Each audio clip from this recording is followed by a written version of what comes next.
Link maybe to download the Bible app for free and go to Psalm 137, and we're going to dig into a really interesting psalm. Those of you online, I invite you to open up Psalm 137 in a hard copy Bible or in the Bible app. So when I was a kid growing up, I was kind of a fighter. I got in a lot of fist fights growing up. And then I became a Christian at the age of 15, and I actually got in one more fist fight with a kid on my baseball team. I didn't start it, but it happened like a week before I went to church camp and became a Christian.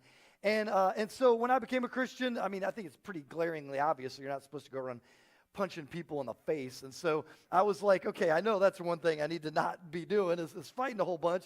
And so eventually I felt called by God to go into ministry. And I went to Kentucky Christian University. And I was still a new Christian. I mean, this is 3 years after I became a follower of Jesus. And I'll admit, I still had some attitude. I'll admit, I know this is going to be shocking for some of you to believe that know me. I still had a little bit of a smart mouth. And I had words with some people on our Christian campus. Again, I would say I didn't really start any of those situations. I'm being super honest about that. But I did have a little bit of this mentality of, okay, I might be a Christian now, but I'm still not going to take any crap from anybody.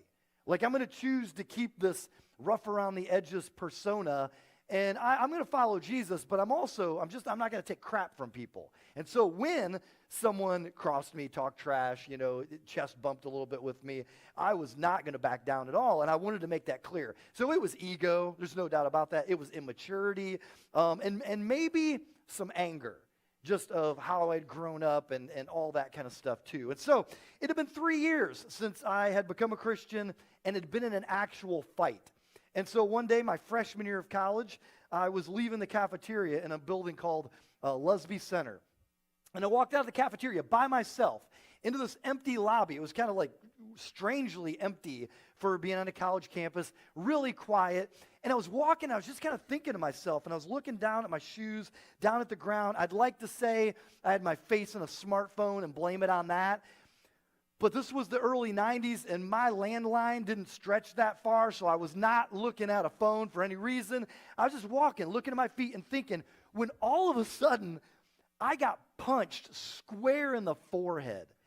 And I remember, like, if you ever asked me, like, what is the time that you felt the most heat of anger in your life? If I was thinking correctly, I'd be, this moment right here. Like, if you've ever felt that flood, the rush of seeing red, every part of my body just started burning like it was on fire. Not just my forehead, but my whole head, like, heated up immediately. And I was just immediately, like, confused. Like, what in all in this nanosecond, like, what in the world is happening? I just got blasted in the forehead hard, and I was confused and immediately ready to fight.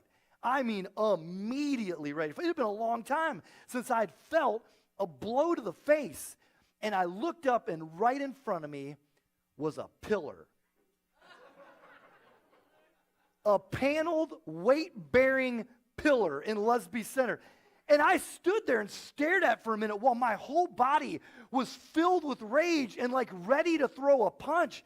And I looked at this pillar and I was like, seriously, did I walk into that? Like, it wasn't even certain at first. I was still kind of looking around like, is there a really skinny weakling hiding behind the pillar? Like, and I looked immediately also to be like, did anybody see that? Like, I'd rather tell you the story from stage than let other people, my classmates, tell you the story from their stages.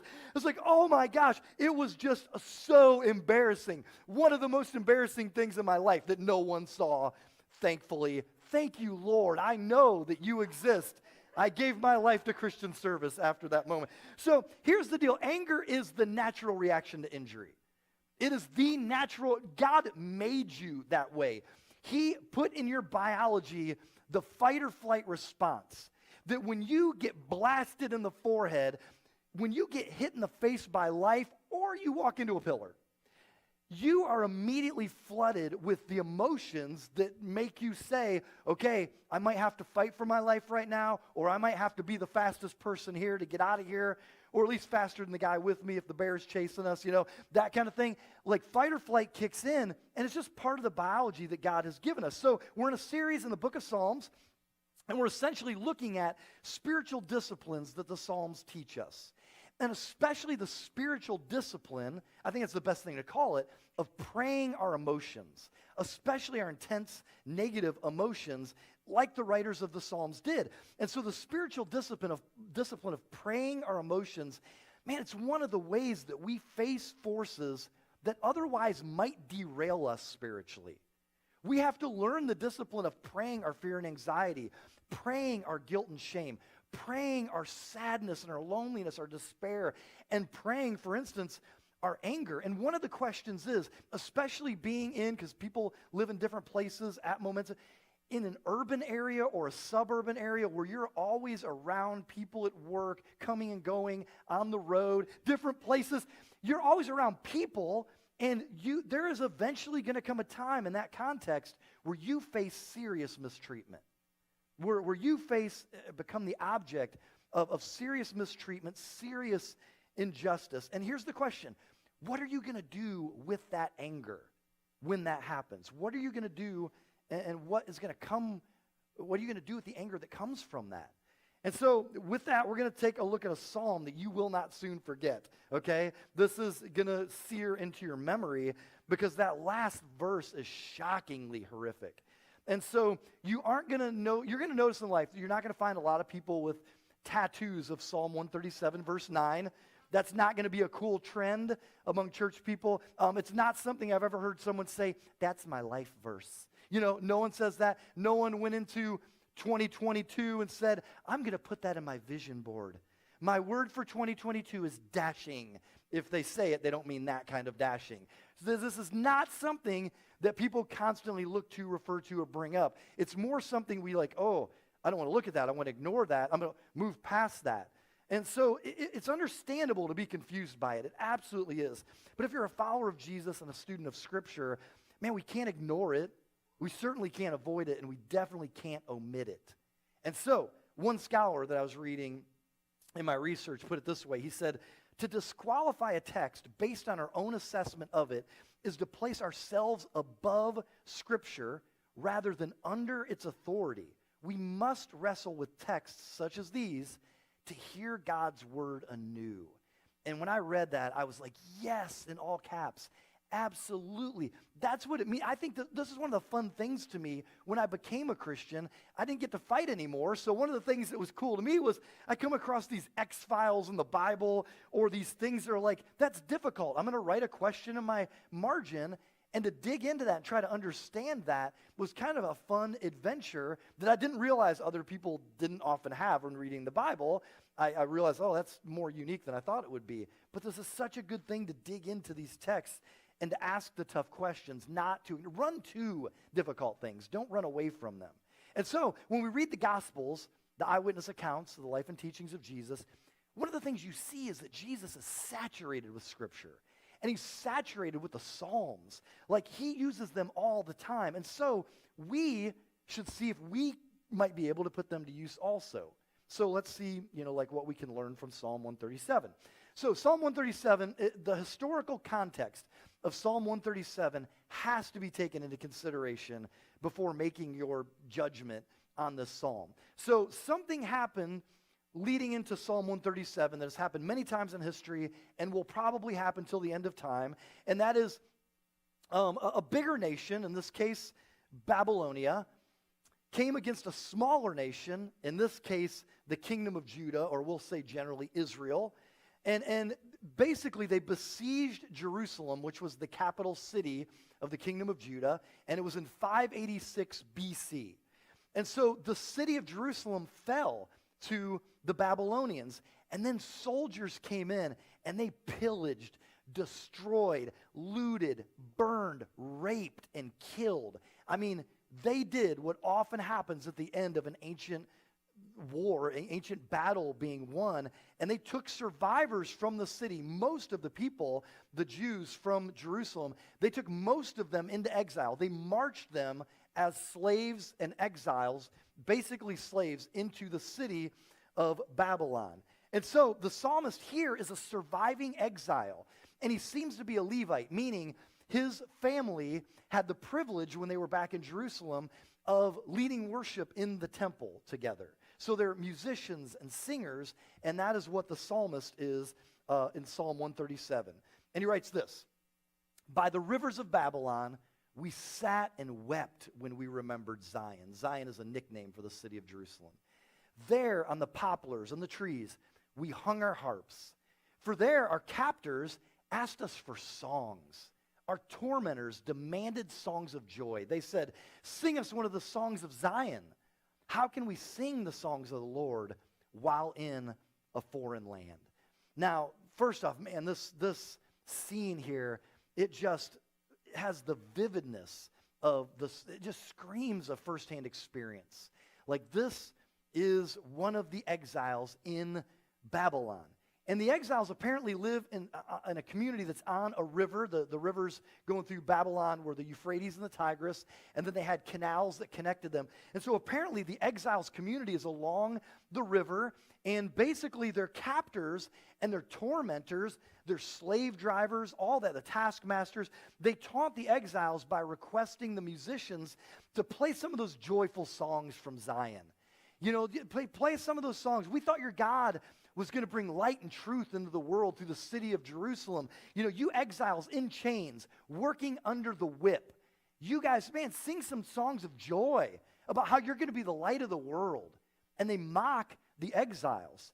And so this is kind of like, for instance, say you're a DJ at a wedding reception. I used to do some DJing on turntables back when I lived in Washington, D.C. I don't do that anymore because I kind of have an early Sunday morning gig. And so imagine you're a wedding reception DJ, and you're a big Browns fan because you got sense. And so you're spinning music or whatever, and people keep coming up to you over and over, different people over and over, requesting that song Black and Yellow. And the reason they're requesting it over and over is because they know that day the Steelers have just beaten the Browns in a playoff game. What that would mean is that request is a taunt.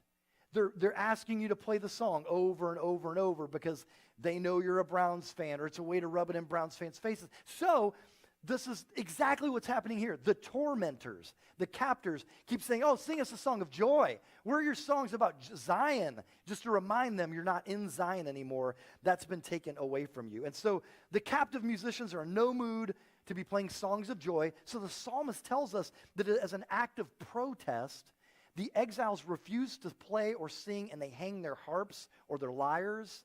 They hang them on the poplars, or some translations say the willows, and they hang them there as an act of protest to say, "We're not going to sing, we're not going to play." And we don't know what punishment they got for that. They probably got a good whipping for that, but that's what happens. Then verse 5 says this: "If I forget you, Jerusalem, may my right hand forget its skill. May my tongue cling to the roof of my mouth if I do not remember you, if I do not consider Jerusalem my highest joy."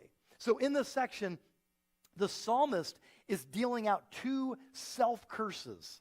He's saying, if I forget my home city, if I forget Jerusalem, where the temple is and where we worship the Lord, where my family got to lead worship, if we forget, may I lose the use of my right hand and my tongue. And remember, the psalmist is a temple musician.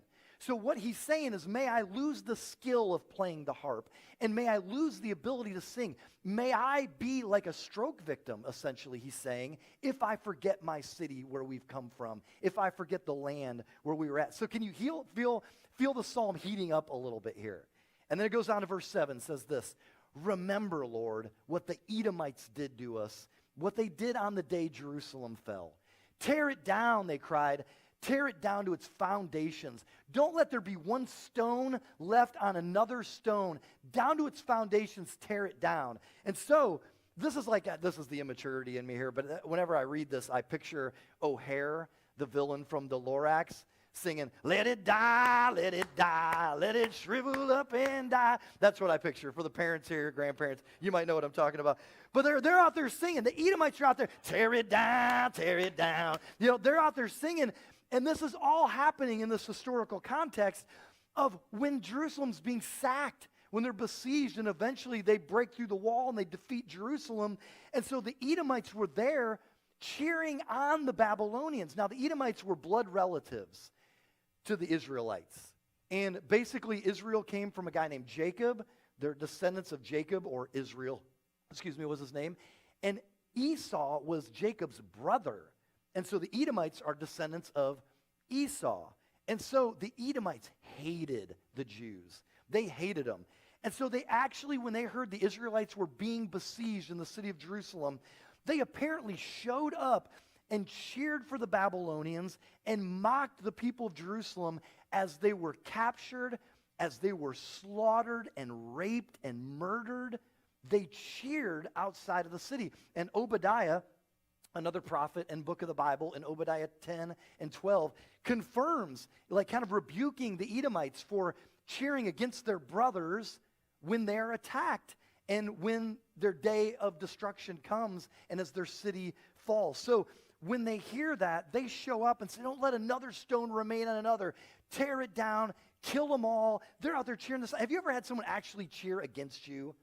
Like, have you ever had actually someone make it clear they're a fan against your success, your life, your prosperity, your joy? Or maybe even as things were crumbling for you, they sent you some messages and gave you some looks that let you know they were happy, the schadenfreude. It just felt so good to see you lose.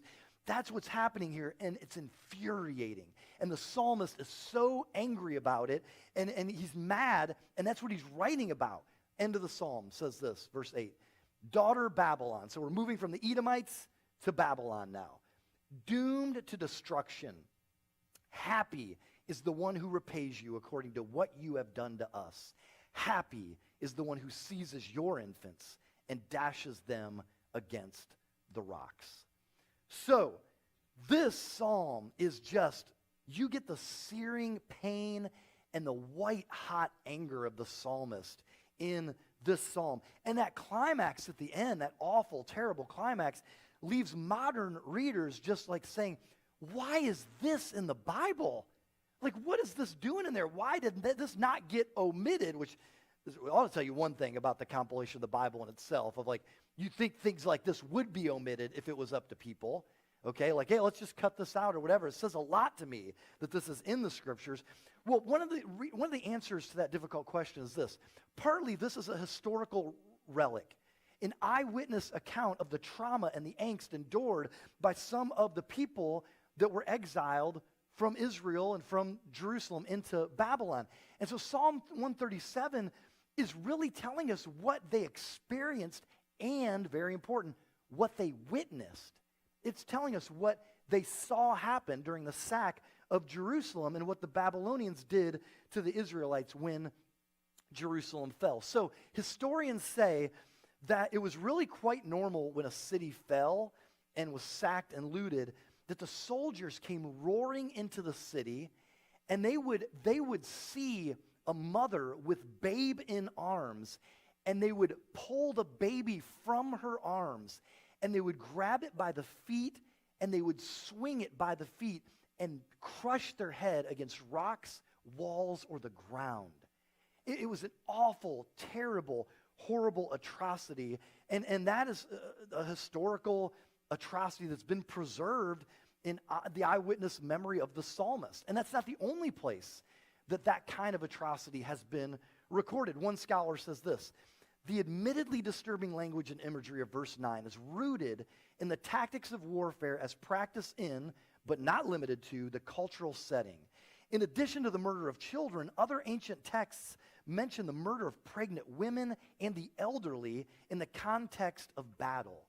And so there's a lot of evidence that dashing little ones against the rocks was a decently common ending to a heathen victory in the ancient world. In fact, last week when I was researching this, I actually found an example of this for those of us who get a little smug and haughty about, oh, those ignorant ancient people and those barbarians. We're so far from that. Well, there's actually at least an example of this in modern history.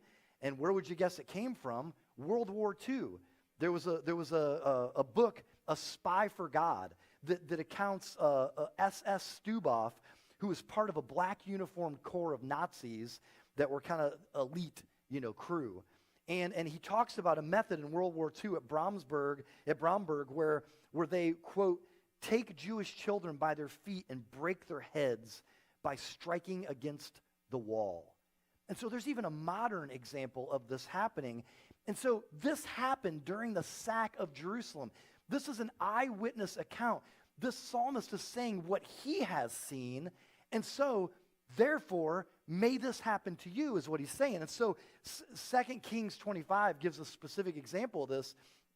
Tells us about the Babylonians when they break into Jerusalem. Here's one of the things that happened. Nebuchadnezzar, king of Babylon, marched against Jerusalem with his whole army. King Zedekiah, this is the king of Judah, one of the Israelites, a Jewish king. He was taken to the king of Babylon. They killed the sons of Zedekiah before his eyes. Then they put out his eyes. And then they marched him off, blind now, as an exile in Babylon.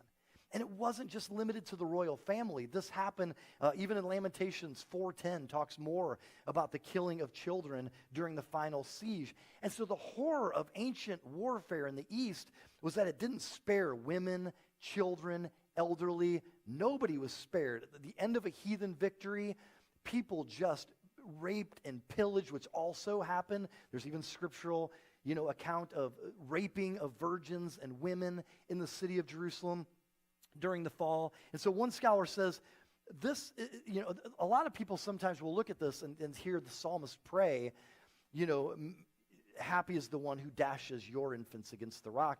And they'll say what that was a strategy to eliminate the future generation of warriors from Babylon, this evil, evil group of people.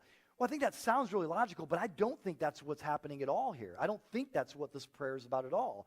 One scholar says this is better understood based on the concept of talion or lex talionis. And what that means is it's that rule that basically says, it's that law that says, it's a principle that the punishment should be equal to the offense.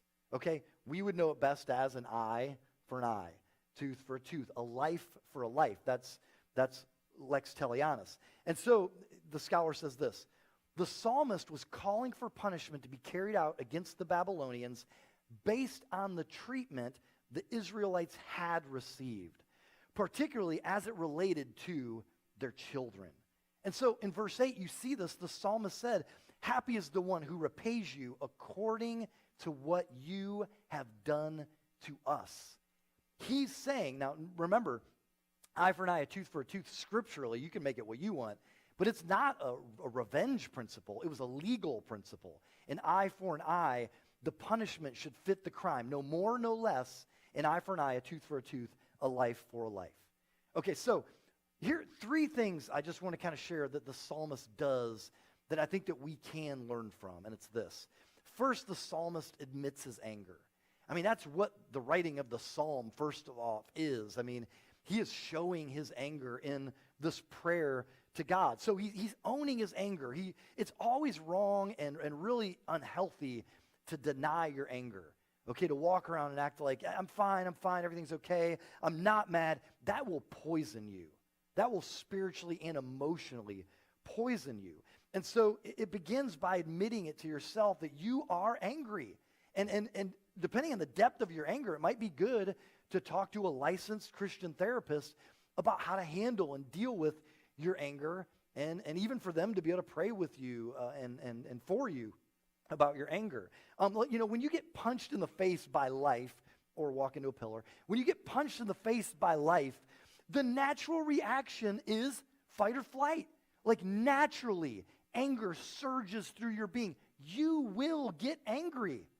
When you face mistreatment, when someone hurts you, when someone wrongs you, when you're mistreated for your race, your age, your gender, it doesn't matter, just because they don't like you or the way you look or your personality, any reason, you are going to get angry when you are injured or mistreated. You will get angry. Fight or flight's going to kick in. But the scriptures tell us, to the best of our ability, we have to get rid of that anger ASAP. I mean, as soon as possible. We can't walk through life saying, I'm going to let it be my motivation. I'm going to let this drive me. This is why I do what I do, why I work so hard. This is how I help people who have also been hurt, is I let myself be driven by anger. Not as a follower of Jesus. That's not how we work. We have to get rid of our anger. Ephesians 4 says, get rid of all bitterness, rage, and anger. It's extremely clear. Our job is to get rid of it ASAP. And so we can't get rid of it, though, until we admit first that it's there. Okay, to honestly say, and it begins with admitting to yourself, to say, man, I am angry that my mother wasn't a mother. I'm angry that she was a drunk or a junkie or whatever the picture is. I am angry that I didn't get that promotion. I mean, I'm not just trying to be biased, but I don't understand why that person got it and why I didn't. With all that I've done, all that I've sacrificed, I'm always the first one there. Like all that stuff, I'm angry that I didn't get it. To admit that you're angry is the very beginning. I admit, maybe I shouldn't be, but I'm angry that my grandfather passed away. Whatever it is, it begins with owning that anger and admitting that you are angry. So how do we get rid of it? Well, I have a friend named Courtney Quinn. She's in our Mo group, and she told this story to our Mo group, and she gave me permission to tell it to you guys. And she talked about how several years ago she was having an issue with a friend, and she was hurt by one of her friends, really upset by one of her friends. And she remembers how upset she was, and she was discussing this with people around her. And, over the course of a few days, she hadn't realized how many people she had discussed it with. She was really, really upset. And so she talked about it on the phone in the car and on the phone at home and, to friends maybe in person. And then eventually her son, Brian, what up, Brian? He was 11 at the time, so this is a picture from the time back when Brian was 11. He's 42 now. But this is back then. And so he overheard all these conversations of Courtney telling the story, going over, this over and over. And so kind of, chewing on this situation, ruminating over and over. And so finally one time Courtney hung up the phone talking to a friend at home, and Brian had been hearing it, and he asked her a couple questions about the issue that she was talking to them about. And when he asked those questions and she responded, he finally looked at her and he said, man, have you prayed about this as much as you've talked about it? And she was like, whoa. Like that was one of those out of the mouths of babes situations. Because she was like, I didn't realize, one, that I'd been talking about it so much and that he had been hearing it all the time. But she was like, it was a reminder to me as his sole caregiver that I had raised him, teaching him, bring your problems and your burdens to God. And that I wasn't doing that in this situation. So she says, I realized in that moment, I had not been praying at all about this situation, but I had been talking about it a lot. I just been talk. And he's like, are you praying about this? I sure hope you're praying about this as much as you're talking about it, that kind of thing. And you watch that lip, boy, because you'll be wanting to forgive, But just like, yeah, like that was, and she said this, to this day, I can't even remember the issue I was having with that friend. All I remember was that mic drop statement by Brian. Have you prayed about it as much as you've talked about it? She said, it keeps me in check to pray about the problem rather than just talking about it. Isn't it easy to just be like, man, I'm angry. I'm going to complain about it. I'm going to gossip about it. I'm going to get people in my posse. I'm going to get people to pat me on the back and say, yeah, you should be mad. That's wrong. Like all that stuff, and we're talk. And yet as knee-jerk as it should be, we're not praying our anger. And that's something the psalmist does. He prays his anger. Now, I want you to notice, I talked about this in the first couple weeks of the series. The psalmist is not stuffing his anger. He's not saying, I'm not mad. Oh, he's mad. And he's not also just spewing or venting his anger. He's not just saying, like, oh, man, I am angry with them. I hate them. He's not just venting and spewing his anger. He's praying his anger. And that is the main point of this series and of this sermon is, again, he's bringing his most intense emotions to God, and he's bringing them to the presence of God, and he's processing them with God. And it's such a simple thing, but really, just like Courtney, you can get angry about stuff and again, go through all your stuff of thinking about you and how this is affecting you, and I'm going to vent to a couple of people about it, which is totally not godly, and I'm going to stew on this, I'm going to ruminate, and you still haven't prayed about it. You still haven't gone to a quiet place to tell God in the white heat of the moment, I am angry. Why did this happen? How did this happen? Why me? Whatever it is, and to process that in the presence of God. And Courtney admitted in that story, she didn't do that. And that's why I said at the beginning, it's a spiritual discipline. Like it's something that you have to learn.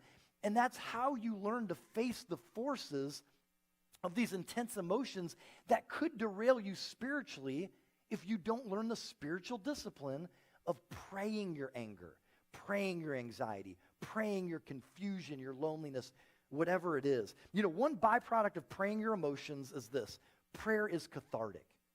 It is not the purpose of prayer, but it's something that happens if you pray your emotions. It is cathartic. It gives you this relief of emotional tension. I can't tell you how many times, and for those of you that know me, I'm not some like, hey, I'm a prayer genius. I really stunk at prayer, and in the last few years, I've really started to take that more seriously and trying to practice it better. But now, in the last several years, I can't tell you how many times I've walked out of the woods from my trail, walking and talking to God in a prayer walk, and I've just felt this sense of relief because I talked to God about it. And it's a byproduct of the time I spent with God, but I walk out of there and I'm like, man, I am not even close to as angry as I was when I went into that woods. I'm not as close to as worried. I'm not as close to as frustrated, because prayer is cathartic. And it's one of those byproducts of, for instance, praying your anger.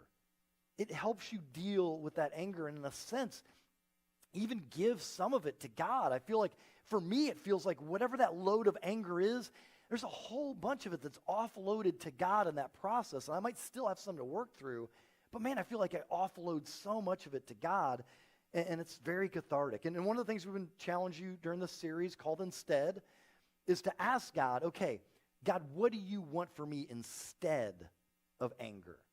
What do you want for me instead? And we've been saying it's not always the opposite. It's not always, instead of anger, I would like kindness from you. It's not always the opposite. It might be kindness. If that's your problem, you're just too not self-controlled and you need to control yourself more and just be like, okay, I got to be more kind. I got to be more empathetic. But it might be words that aren't the opposite. It might be, for you, I want release.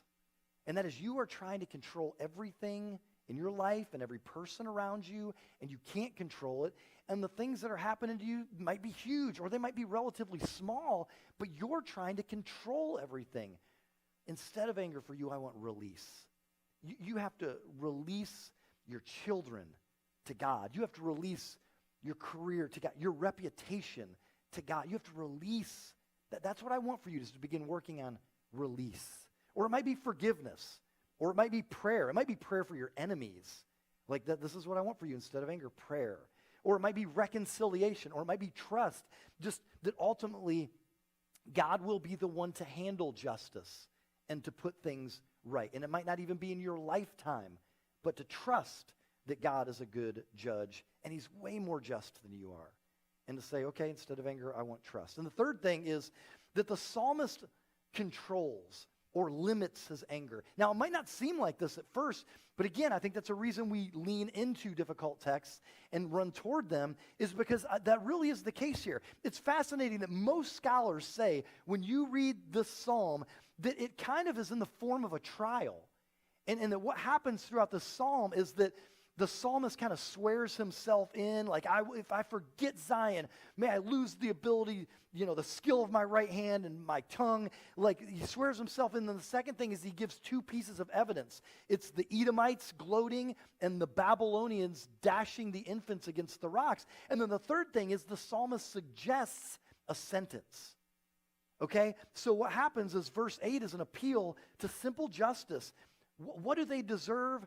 The degree of suffering that they've opposed on others. No more, no less. What they did should happen to them, God. So the psalmist is remembering God is a judge.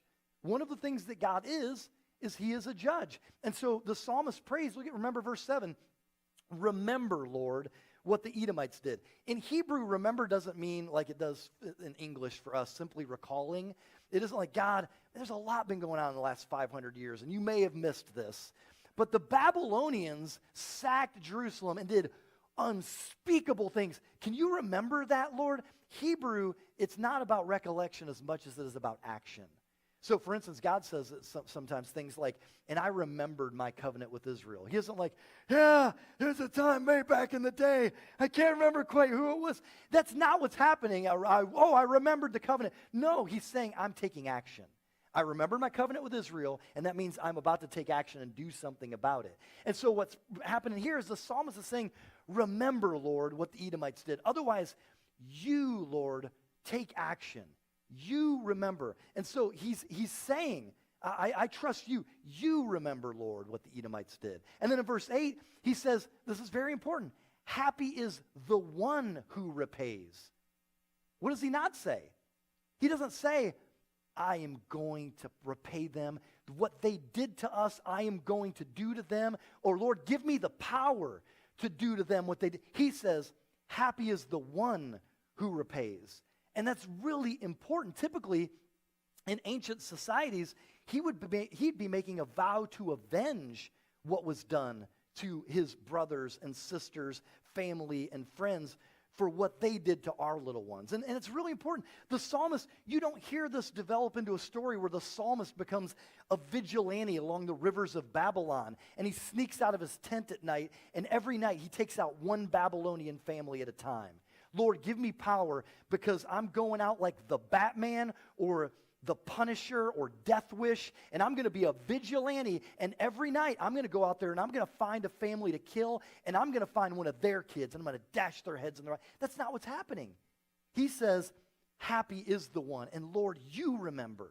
You take action, because I'm not going to take action. I'm praying the white heat of my emotions, and I'm just saying, God, I'm going to limit my anger and trust that you are going to handle the response, and that you can be trusted to right all injustices.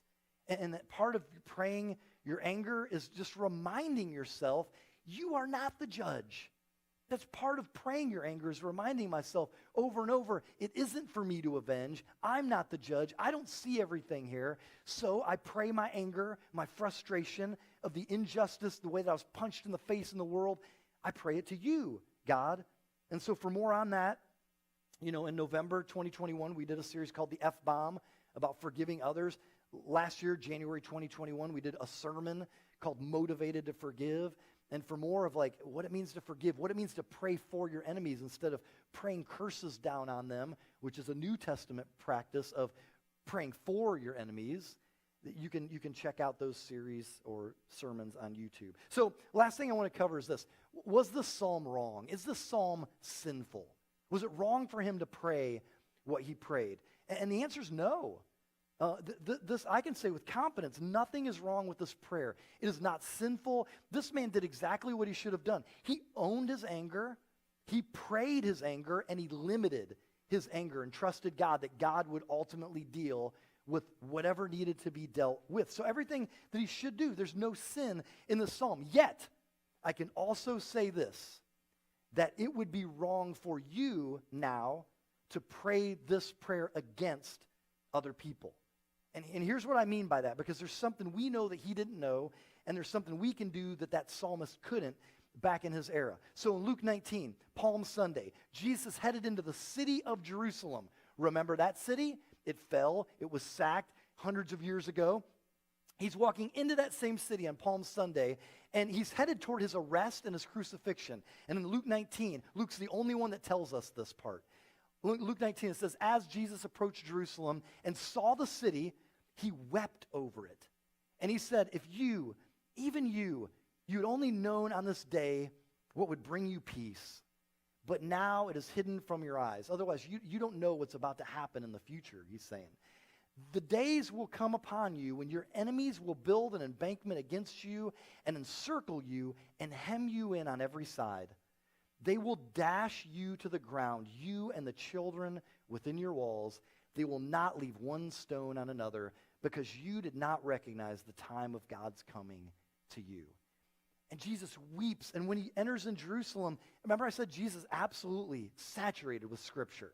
It's at his fingertips' disposal. It's the thing that comes to mind when he's about to die. It's the thing when he's in excruciating pain on the cross. He's quoting the Psalms and other Scripture all the time. And as he approaches Jerusalem, he immediately thinks of Psalm 137. And this is the only place where the word dashed is even used in the New Testament. And so he's using both the eyewitnesses, both of those eyewitness memories from the psalmist, that they will not leave one stone standing on another. That's the Edomites. Tear it down. And then they will dash you to the ground. That's what the Babylonians did to them when Jerusalem was sacked. So what is Jesus talking about? Well, as the Son of God, he knows something that's coming in a few decades in AD 70, the fall of Jerusalem. The Roman general Titus, who would later become an emperor, led a sack of Jerusalem, and Jerusalem fell in 70 AD. But Jesus, along with knowing that, is also talking to the city that's about to crucify him, that's going to reject him and kill him. So you would say, maybe posing themselves as enemies to Jesus, but he doesn't say, you're going to kill me when I walk into that city, but you're going to get paid back because someone is coming to besiege you and to sack you and your children will be dashed against the rocks, and you deserve it because of what you're about to do to me. That isn't what Jesus says at all. He's weeping. And in here, he's reacting in a totally different way than Psalm 137. He doesn't say, you're going to hurt me, and therefore you're going to get payback for that. He's weeping for those who will crucify him and later face terrible violence. Usually would say, if I knew my enemy was going to get that violence, I'd be like, yes, you're going to do something to me. But if I had foreknowledge, I'd be so happy. I know something's coming for you in the future. But this is another way that Jesus teaches us and practices what he preaches, to love your enemy. And what's happening here is on the cross, eventually when he's dying, he looks at them and he says, Father, forgive them. And so Jesus has led the way for us. So is Jesus less concerned about justice than the psalmist? Where's his anger? I think this is really important. Timothy Keller, a really great preacher who's retired now, he says this. He says, remember the psalmist talking about the little ones. Like, what about our little ones? Like, shouldn't justice be done for our little ones? He says, you can imagine the psalmist thinking about their time in Jerusalem and the sack of Jerusalem and saying, I was there and my best friend, a father, was holding his son in his arms, and I saw the enemy come up and pull that child, the son of his heart, from my best friend's arms, and I saw him grab that baby by the ankles and dash that child against the rocks. Like, shouldn't someone pay for that? Like, I saw that with my eyes, and what's God's answer to that? Well, this is interesting. It's the answer and the message of the entire Bible, and it's this. You call it the gospel, the good news message of Jesus, that God the Father says, of course that has to be paid for. Absolutely that has to be paid for. Don't you understand that my little one, the son of my heart, was pulled out of my arms, and he was dashed. Isaiah 53 says he was crushed. And he did it, we did it out of love. He did it offering to do it voluntarily. I did it voluntarily. And you're right, the sins mentioned in Psalm 137, they have to be paid for, but we've absorbed them. We have paid that price. I have lost my son to pay that debt. And so it's crazy, but the prayer of Psalm 137 was answered. And the Israelites of Psalm 137, they did get an eye for an eye, a tooth for a tooth, a life for a life. Jesus voluntarily said, I become that life. I give my life. And this is why it's amazing. You might think the cross can't help temper my anger. The cross can't help subside my anger. But here's the truth about the cross is, because of the cross, you don't have to look for a way to punish your enemies. Because of the cross, you don't have to hurt other people's children or even criticize other people's children to hurt them, to pay people back for their offenses. A new thing has happened since Psalm 137, and that is the cross of Christ. And speaking of another curse prayed in the Psalms, because there's a few of them, one of my favorite commentators, Derek Kidner, says this. He says, the curse prayed by the psalmist is a powerful reminder of the new thing which the Lord has done at Calvary, which is the cross. He said, it is not simply an emotional difference. The psalmist's anger was fanned by his zeal for justice, but Christ came to crown justice with atonement.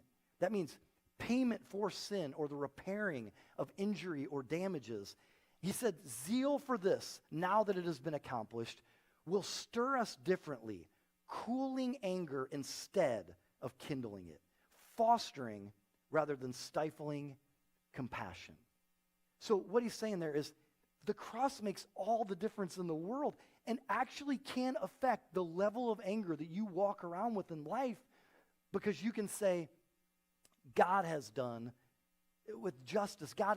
He's paid the price. I don't have to try to pay back my enemies anymore.